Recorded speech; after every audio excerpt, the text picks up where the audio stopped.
Hey, what's up guys? Back again with another video in the Spigot series. This time I'm going to show you how to automatically output your plugin to your test server plugins directory. So yeah, this is going to be a short episode, but I'm going to show you how to use Maven to output your plugin directly to your test server instead of into your target directory here, so you don't have to automatically copy and paste it into your plugins folder.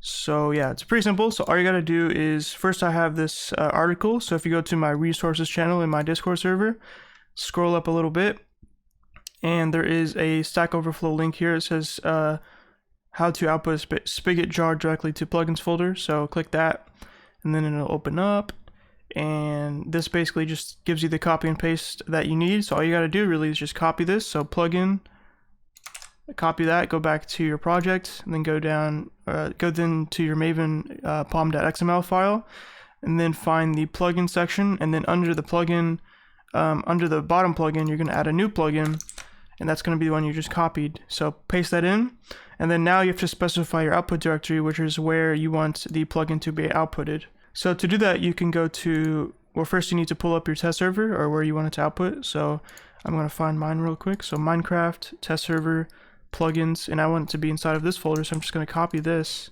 I'm going to paste it right here. And now if I click the reload button here, for Maven, so load Maven changes basically. So give that a second to load, and now that should apply with the new plugin.